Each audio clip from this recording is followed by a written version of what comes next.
Droughts continue to impact large parts of the U.S. A new disturbing study was released just this month. The report by the University of Stockholm saying that rainwater is no longer safe to drink anywhere on Earth due to so-called forever chemicals linked to a host of health issues, including cancer. Well, the new report centered around PFAS, those so-called man-made forever chemicals found in a variety of products, from makeup to food packaging to non-stick coating on our cookware, furniture, carpets. They're considered, quote, forever chemicals because they're extremely hard to remove from the environment once created. And look at this. Recent information shows that PFAS are being detected in the drinking water in many major cities and counties across the country, including Atlanta, Boston, Chicago, New Orleans, Philadelphia, Pittsburgh, even Washington, D.C. We want to dig into that new rainwater analysis. Earlier this evening, I spoke with the researcher behind the study. Joining us now is Dr. Ian Cousins, Professor of Environmental Science at Stockholm University. Thank you so much for being here, Dr. Cousins. Yeah, thank you for having me. First of all, can I ask, were you surprised by the findings in your study that basically rainwater everywhere on the planet is unsafe to drink due to the toxic levels of PFAS? Yeah, I was surprised that even in the remotest areas on Earth, that the levels in rainwater, for example, in Antarctica and on the Tibetan Plateau, are above the recently set US EPA health advisories for drinking water. So yeah, this was a big surprise to us.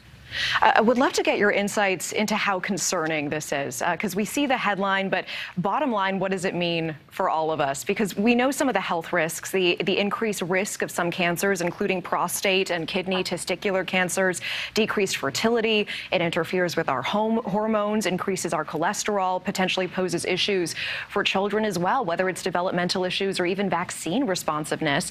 How concerned should we be?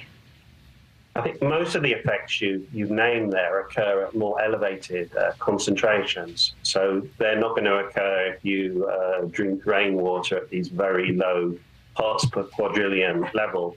But the effect that's driven the guidelines really low now is this last effect that you mentioned, this reduced effectiveness of vaccines in children. So that's the effect that they have now based their risk assessment on.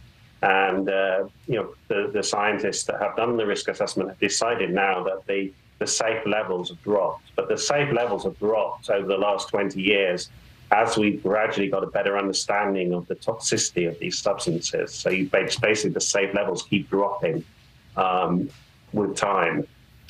I understand what you're saying. So as we are learning more about the effect of PFAS, which, by the way, when we were doing research, just seemed like they're everywhere in makeup, in the non-toxic, or rather the non-stick coating in our cookware, that it can potentially bioaccumulate over time, right? It can accumulate in our bodies and cause all kinds of effects we weren't even thinking about, like vaccine effectiveness in children.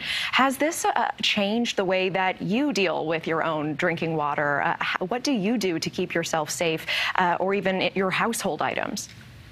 Well, I don't think any of us can avoid this low-level exposure. And you asked me whether we're safe or not, and I don't know the answer to that 100%, whether we're really safe when we're drinking this water with very, very low levels. I just hope that when the authorities set these guidelines, that they have a large degree of safety built into the health advisories, so that even though we're exposed slightly above those advisories, then hopefully we're still not going to see effects. But we don't know. We're going to have to live with this uncertainty, I think, for some time. And I think because the levels in rainwater are not going to go down for, as we estimate, decades, so we're going to have to live with some uncertainty regarding whether we're going to have some of these effects. All right, Dr. Ian Cousins, we certainly appreciate your time. Thank you so much for being here. Thank you very much. Thank you for watching. Go to newsnationnow.com to find News Nation on your television provider. And don't forget to click the red subscribe button below to get more of News Nation's fact-driven, unbiased coverage.